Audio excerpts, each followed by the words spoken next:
Where I get the most fulfillment is... I love that. Why did it take you so long to get to that point? We're just gonna have them, and I said, yeah, bring them to the studio, let them watch. Like Oh, you can't do that. You know, you can't give away ours.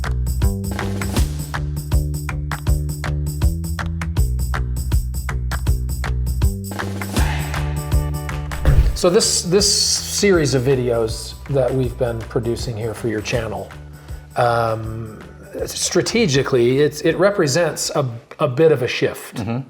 And you mentioned it in another video, how this isn't really based on any leaf strategy or SEO kind of stuff. This is just open talking, chatting.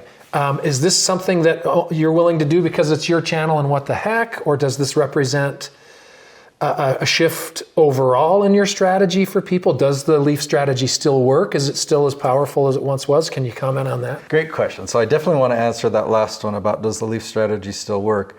To really talk about my channel, I do a lot of experimenting on my own channel. I've also made a lot of mistakes on my channel. Where I get the most fulfillment is sharing something that I've learned. Like I've gone through the 15 and a half year period of struggle, and I finally figured things out.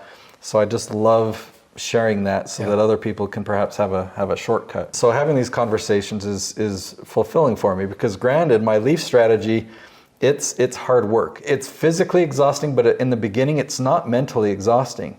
You can go a year before you really start to get that mental exhaustion, but you get beyond that year, get into 18 months, it can be mentally exhausting. The good news is the leaf strategy still works. We have clients that just launched in the last several months, and they're already getting that search traffic. They're already building that foundation. They're starting to, it's exciting to watch. So the leaf strategy, it's working today just as good as it ever has.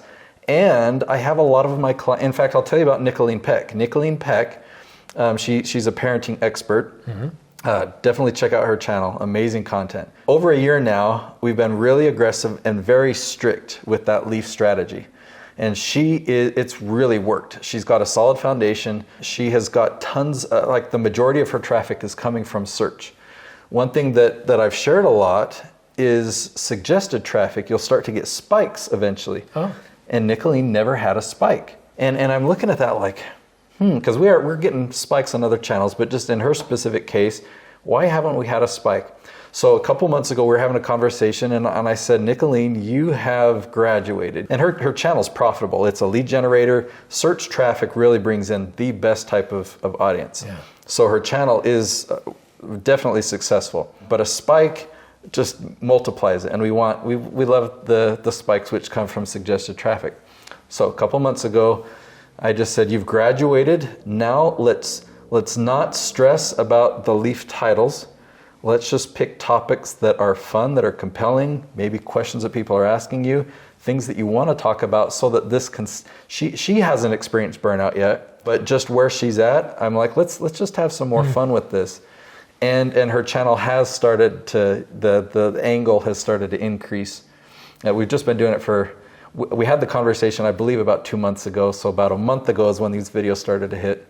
And to what do you attribute that? I mean, is it because of the growth of subscribers and followers and regular viewers that aren't finding her through search? It's just that we already have her. We're subscribed. So, well, it's through YouTube will promote your videos to bigger audiences if the videos have more broad appeal. And when you make a how-to video on a leaf topic, you are talking to a niche. Very specific, yeah. So on occasion, those very specific topics do happen to have broad appeal. Like some of those videos are how to get business credit with poor personal credit, or how to invest in real estate with no money, or how to get kids to listen without yelling. Those are kind of very specific parenting or real estate topics, but yet everyone wants to watch it. So the transition we've made is don't worry about going specific anymore, because even if she stopped posting videos, her channel would still continue to get that search traffic. We've laid this solid foundation. She's got momentum. She posts a video and it will get hundreds of views, like many hundreds of views just within the first few days, just from search.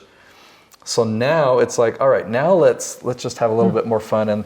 And if we can make topics that even have more broad appeal, then we're more likely to get the exponential push by YouTube. I love that. Why did it take you so long to get to that point? I mean, I know it hasn't been decades. Are you talking on my channel or with No, I mean with her and just philosophically. Well, did you just, was it your own burnout where you said there's got to be? Partly, but also when my clients started experiencing burnout. And it's not because their channel wasn't successful, but when I have a client that wildly successful, 18 months in, they're just like, Nate, I don't think I can keep doing this. I just don't have the mental capacity. And I'm like, but it's bringing in 7 figures a month. And so I'm like, wrap your mental capacity about that. I mean, you know, before it was making you $100 a month, and now it's making you 7 figures a month, and you don't want to do it anymore. But it's a real thing. And so it's really looking at, well, like, how long do we need to follow the leaf strategy? Realistically, we don't need to. And how often do you, or how many years or how long do you need to go posting 5 episodes a week? You know what? Really, you don't have to. And so with this specific client that I'm talking about, I'm recommending just 1 episode a week, and her channel will continue to grow because she's laid that solid foundation. So it's been because I've just learned it through experience. And now back then to how that impacts your business is you're still focusing on the result. You're still focusing on the end game, so that even though you're doing just 1 video a week, she's still paying you for your consultative services, isn't she? To a degree. When somebody shows up in a day and they're filming 20 episodes, they kind of have a price point that they do put to that. So even though, so you reduce it. We do have a reduction. Okay. I was just because to me it'd be like, great, you paid for 1, and, you know. But then we're going to tack on LinkedIn and add more value. So But the whole idea of the SEO and the leaf strategy and all of those things that you helped to develop and come up with and show that it works. I mean, like you say, that doesn't ever have to change or evolve because it continues to work. Here's another thing I can share. Like, because I've gotten to a place of, I'll say, confidence. When you're in a place of scarcity, where you need to make a sale in order to survive and pay the bills and make ends meet, you operate from a different place. But now that I'm in a place of abundance, meaning that if I have a conversation with somebody and they don't buy, it's okay. Like, if that's the best decision for them, I'm glad that they made that decision. I'm also okay when a client gets to a year mark and they finish their contract. If they want to produce the channel on their own from then on, I actually encourage it. I say, go ahead and bring, they say, we've got a filming team locally or internally within our company. We're just going to have them. And I said, bring them to the studio, let them watch. Like, I enjoy that. And I think it takes my clients by surprise. As it should, But I encourage that because my end goal, we are profitable without having to worry about that. And if my end goal is to help them be successful, we're profitable and I get fulfillment. Well, and it's nice to be able to maintain, you're a private business. If you had shareholders, that would be a different public, story. You'd be out before you were even, you can't do that. You can't give away our services or encourage them to do it themselves. But I think that's part of the freedom of being an entrepreneur and a small business owner is you write the rules. I agree with that. I like that kind of comparison or awareness. I actually just offered a brand new service recently because they said, we've got a filming team. We're already producing our YouTube channel, but we really want to implement your system. So we don't really think that having you do it for a year makes sense for us. Can we just come out one time? And so I thought about it for a minute because I've never offered that before. But I said, tell you what, we'll charge you double what a daily rate would be, and we'll just do it one time, and you can bring your videography team to observe, and we'll teach you and tell you all the behind-the-scenes secrets. Amazing.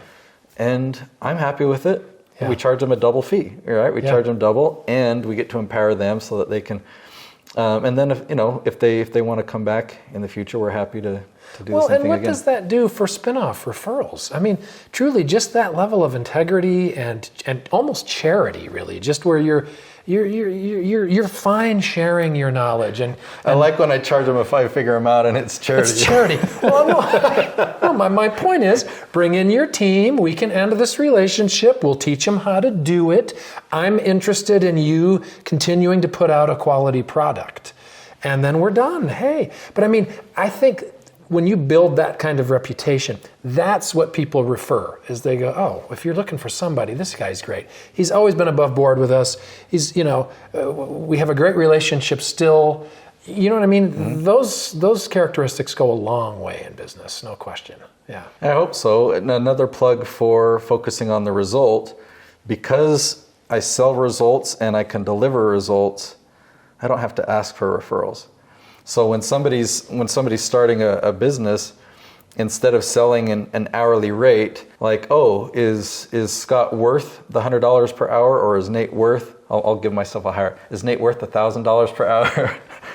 It's like that's a hard referral to give. If I've gotten, let's say I hired you and you delivered a certain result, and I have a friend that needs that result, that's a real easy referral to give. Like, right. Oh, you need that result? He's your guy. Right, that's what I mean. Yeah, the word of mouth from your clients would have to just be A+ off the charts. He's got a killer facility, he's got great people, they're very sweet and nice, they take care of you.